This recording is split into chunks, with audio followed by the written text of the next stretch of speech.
Assalamualaikum warahmatullahi wabarakatuh. Bismillahirrahmanirrahim. Alhamdulillah jumpa lagi dengan kami Musdi 212 channel Bang Semangat Lama.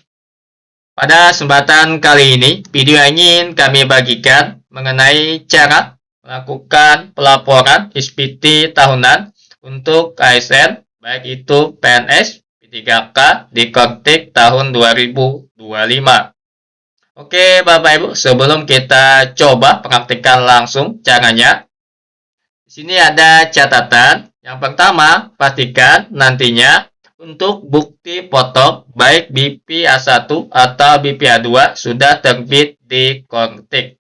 Yang kedua, untuk bupot BP A1 atau BP A2 bisa nantinya dicek login ke Kortik, menu profil saya atau dokumen saya.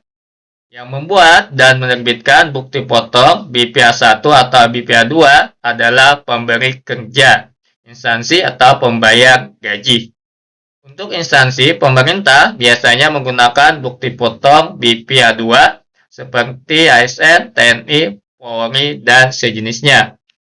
Coba kita langsung praktik Bapak Ibu bagaimana cara melakukan pelaporan SPT tahunan di Kortiknya. Di sini kami sudah langsung login ke Kortik. Kita coba cek terlebih dahulu untuk bukti potongnya. Apakah sudah terbit atau belum. Caranya kita masuk ke bagian menu portal saya. Pilih dokumen saya. Silakan klik tanda replace. Oke. Jika sudah terbit, biasanya ada jenis dokumen seperti ini. Bukti potong PPh pasal 21 A2 atau A1. Jika sudah ada Bapak Ibu, nantinya silahkan klik download. Tinggal digeser ke bagian samping kanan. Di bagian aksi, tinggal klik unduh. Tinggal di OK. Kurang lebih tampilannya seperti ini untuk bukti potong A2. Kita lanjut untuk melakukan pelaporan SPT tahunan. Kita pilih menu SPT, surat pemberitahuan. Kita pilih lagi surat pemberitahuan. Selanjutnya, kita coba membuat konsep SPT.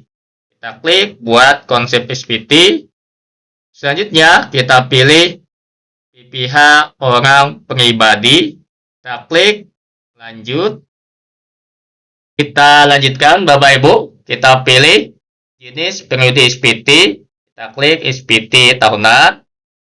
Untuk periode dan tahun pajak biasanya muncul secara otomatis tinggal dibuka dari Januari sampai dengan Desember tahun 2025. Kita klik lanjut.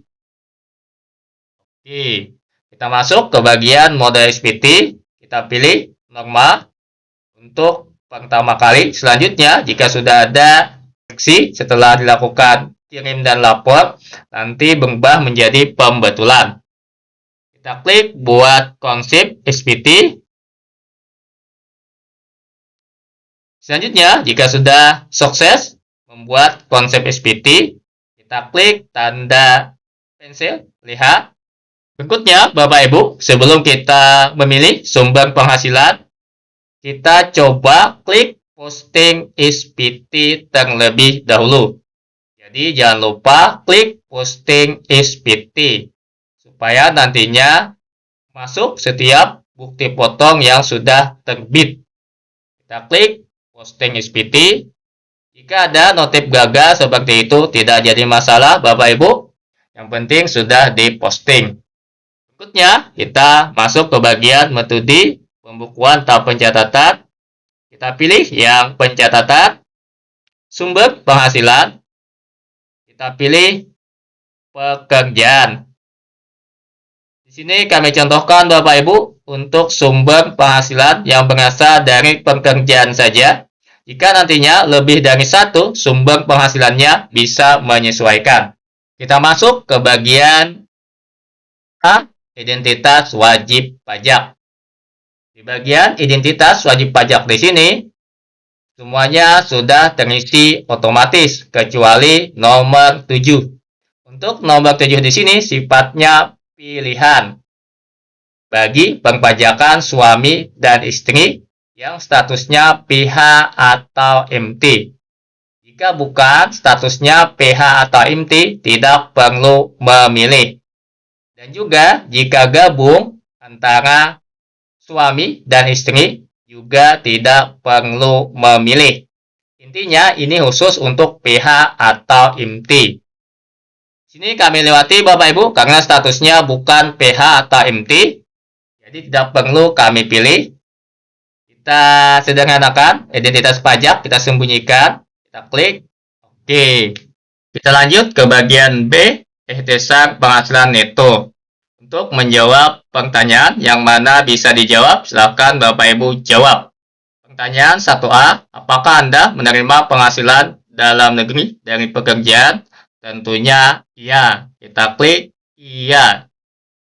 Biasanya Bapak Ibu angkanya terisi otomatis berdasarkan bukti potong, baik BPA 1 atau BPA 2. Jadi tadi seperti yang kami sampaikan di awal, alangkah baiknya menunggu bukti potong supaya angka atau penghasilan di sini terisi otomatis by system. Untuk yang lainnya nanti bisa ditambahkan secara manual jika ada di bagian lampiran 1 bagian D. Jika ada penghasilan lainnya yang tidak masuk by system bisa ditambahkan secara manual. Kita lanjut pertanyaan 1B.1. Apakah Anda menerima penghasilan dalam negeri dari usaha atau pekerjaan bebas? Jawabannya relatif, kami pilih tidak. Apakah Anda menerima penghasilan dalam negeri lainnya? 1C, kami pilih tidak, supaya cepat saja. Ini juga sama, kami pilih tidak. Ini sifatnya relatif, hingga menyesuaikan. Kita lanjut ke bagian C. Ini kita coba sederhanakan. Oke. Untuk penghasilan neto setahun sudah terisi otomatis by system jika abu-abu. Lanjut, apakah ada pengurangan penghasilan neto seperti kompensasi kerugian atau zakat sumbangan keagamaan yang dibayar selain dalam formulir BPA 1 atau BPA 2? Silakan dijawab Bapak Ibu jika ada pengurangan selain dari formulir BPA 1 atau BPA 2. Kami jawab tidak ada pengurangan. Di sini penghasilan neto setelah pengurangan sudah otomatis. Kita lanjut ke penghasilan tidak kena pajak atau PTKP. Ini wajib diisi. Cara mengisinya, Bapak Ibu bisa lihat buputnya untuk PTKP. Kita lihat Bapak Ibu buputnya. Di sini PTKP-nya kawin 2 orang anak, status PTKP. Hingga dimasukkan di bagian di sini, pilih sesuai dengan buput. Otomatis angkanya akan terisi. Kita lanjut ke bagian yang bisa dijawab, apakah terdapat pengurang PPh terutang? Jika ada, silakan iya, jika tidak, silakan tidak. Untuk PPh pengurang terutang, coba cek di buputnya. Jika ada, biasanya terisi angkanya. Kita coba lihat buputnya apakah ada PPh terutang. Di sini Bapak Ibu, PPh pasal 21 terutang, rasanya ini angkanya 0, tidak ada. Jadi kita jawab tidak. Kita lanjut ke bagian kredit pajak. Apakah terdapat PPh yang telah dipotong atau dipungut oleh pihak lain? Biasanya ini jika ada akan langsung otomatis terdeteksi oleh sistem. Jika ada. Kita coba pilih tidak, Bapak Ibu. Ini tidak ada, Bapak Ibu. Biasanya jika ada langsung otomatis terdeteksi oleh sistem. Ini kami pilih tidak karena memang tidak ada. Lanjut, kita masuk ke bagian ini terkait dengan PPh kredit luar negeri. Kami jawab langsung saja tidak. Kita lanjut. PPh kurang atau lebih bayar, silakan diperhatikan apakah ada angkanya. Jika ada, silakan dicek apa penyebabnya. Jika terjadi kurang atau lebih bayar. Di sini kebetulan 0 sesuai dengan bukti potong yang ada. Kita lanjut saja, kita cepat-cepat. Kita lanjut ke bagian angsuran PPh. Ini kami jawab cepat saja. Kita pilih tidak. kita pilih tidak, kita pilih tidak. Kita lanjut ke bagian pernyataan transaksi lainnya. Di bagian 14A di sini, harta pada akhir tahun pajak. Ini ada tanda bintangnya. Silakan nanti diisi pada lampiran 1 bagian A. Nanti terkait dengan lampiran akan kita isikan belakangan Bapak Ibu. Kita lanjut saja ke bagian 14B. Apakah Anda memiliki utang pada akhir tahun pajak?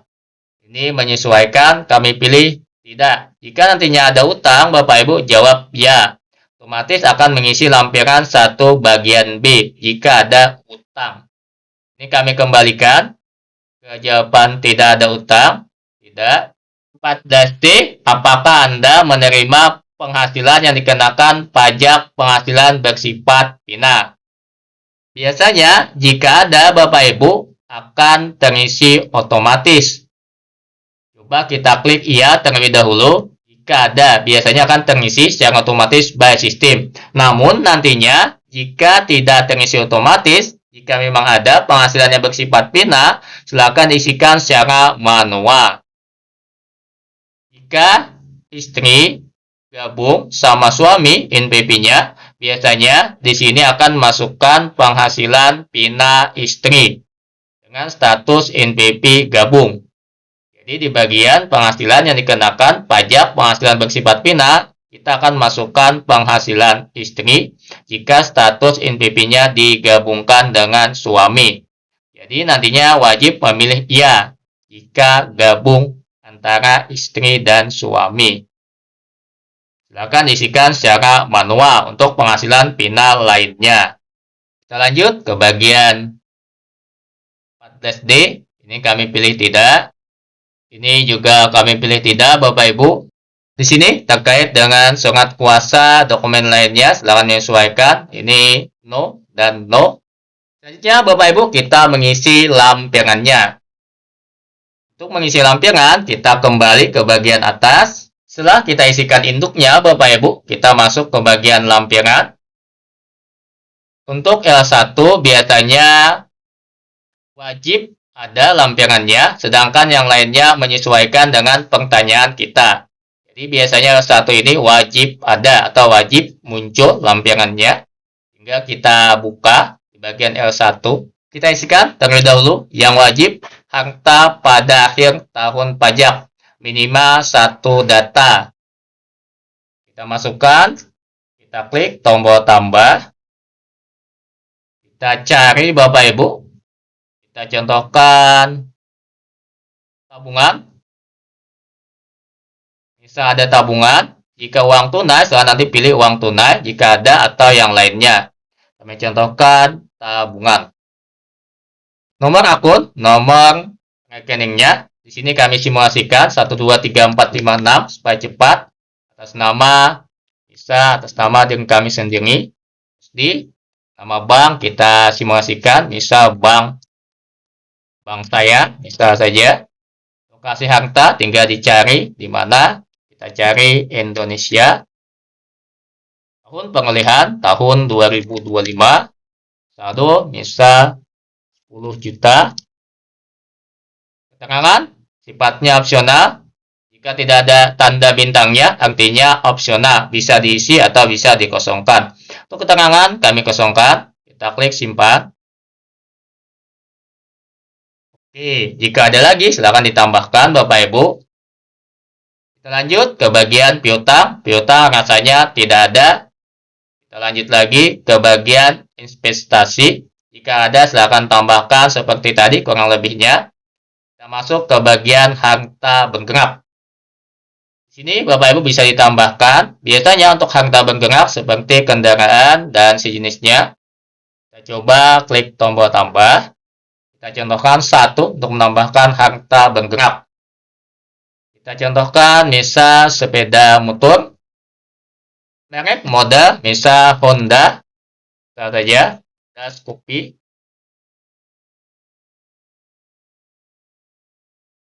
Nomor polisi atau nomor registrasi bisa dimasukkan DA-nya berapa. Misal saja. Pemilikan atas nama siapa. Misal atas nama sendiri. Atau pihak lain, Otomatis nanti akan muncul Bapak Ibu. Tahun pengalihan kita masukkan misal tahun 2025.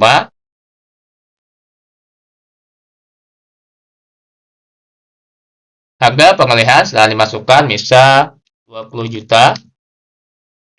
Nilai saat ini silahkan ditaksir berapa nilai saat ini kira-kira. 17.500.000. Keterangan sifatnya opsional. Silakan disesuaikan jika ingin diisi. Kita klik simpan, kami kosongkan untuk keterangan. Kita lanjut lagi. Harta tidak bergerak, termasuk tanah dan bangunan. Cara menambahkannya kurang lebih sama seperti harta bergerak tadi. Tinggal klik tombol tambah jika ada. Kita lanjut lagi. Harta lainnya, jika ada silakan ditambahkan. Ikhtisar harta utang pada akhir tahun pajak. Jika tadi kita jawab iya, otomatis nanti akan aktif tombol tambahnya. Kebetulan tadi kami jawab tidak ada utang atau tidak. Maka nantinya Bapak Ibu jika ada utang silahkan tambahkan. Daftar anggota keluarga yang menjadi tanggungan biasanya terisi otomatis by sistem. Kita lanjut ke bagian penghasilan neto dalam negeri dari pekerjaan. Di sini sudah terisi otomatis berdasarkan BUPOT. Jika nantinya ada lagi, bisa juga ditambahkan secara manual dengan cara klik tombol tambah di sini. Kita lanjut Bapak Ibu, ini sudah terisi otomatis, namun jika ada lagi bisa ditambahkan secara manual untuk penghasilan neto dalam negeri dari pekerjaan. Bukti potong pemungutan PPh jika ada, nanti juga terisi otomatis untuk daftar bukti pemotongan PPh jika ada. Ini kita coba simpan konsep terlebih dahulu supaya nantinya tersimpan Bapak Ibu. Kita coba simpan terlebih dahulu konsepnya. Oke, berhasil. Lakukan simpan konsep. Kita kembali lagi melihat lampiran yang lainnya. Jika ada, kita ke atas. Di sini kebetulan ada lampiran L2. Kita coba buka apa isinya L2. Di L2 di sini Bapak Ibu yang pertama ada penghasilan yang dikenakan pajak penghasilan bersifat final. Ini bisa terisi otomatis by sistem jika ada atau bisa ditambahkan secara manual. Contoh tadi seperti istri yang gabung dengan suami, jika ada penghasilan final istri bisa dimasukkan di sini. Atau penghasilan final Bapak Ibu yang lain seperti honorarium yang sudah dikenakan. Nah, tinggal klik tombol tambah. Masukkan NPWP pemotong atau pemungut, namanya otomatis biasanya akan terisi. Jika NPWP pemotong atau pemungut yang kita masukkan benar, untuk nama pemotongnya akan otomatis. Tinggal dicari nantinya penghasilannya apa. Untuk suami dan istri yang digabungkan tadi, penghasilan istri biasanya kita coba cari. Ini Bapak Ibu penghasilan istri dari satu pemberi kerja. Jika nanti gabung dengan suami, tinggal dimasukkan penghasilan istrinya berapa, dasar pengenaan pajaknya dan PPh terutangnya jika ada dimasukkan. Selanjutnya klik simpan. Selanjutnya, jika dirasa tidak ada lagi, tinggal klik simpan konsep. Kita kembali Bapak Ibu ke bagian induk. Kita coba cek sekali lagi di bagian induk di sini.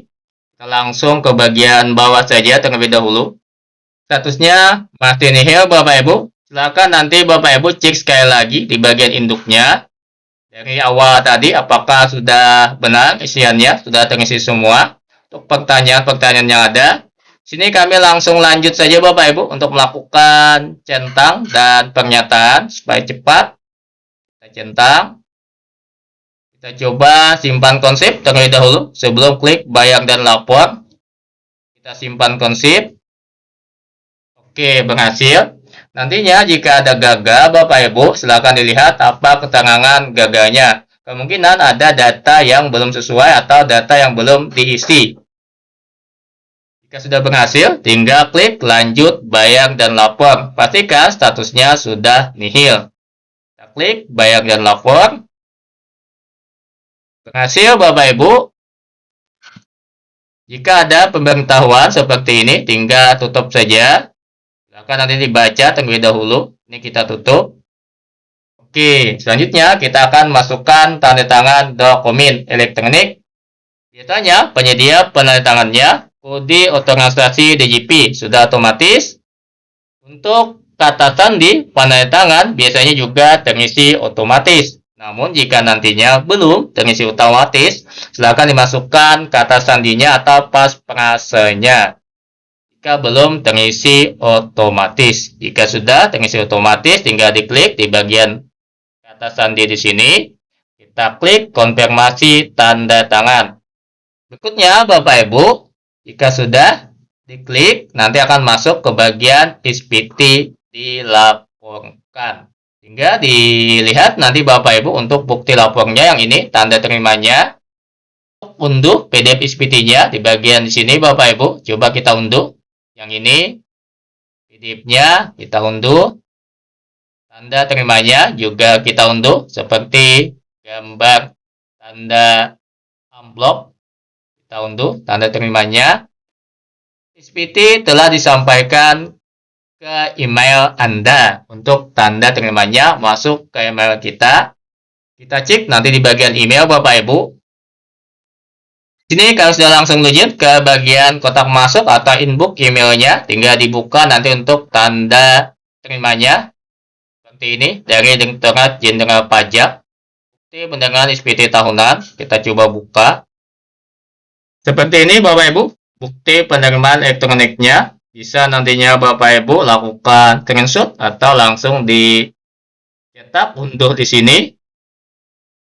Kira-kira itu saja Bapak Ibu sampai kami sampaikan kesempatan singkat dan cepat kali ini. Mohon maaf jika dalam penjelasan kami terlalu cepat ataupun ada yang kurang jelas dan kami menyampaikan. Akhirnya inti dari segala inti kita sudah coba. Wabillahi taufik. Assalamualaikum warahmatullahi wabarakatuh.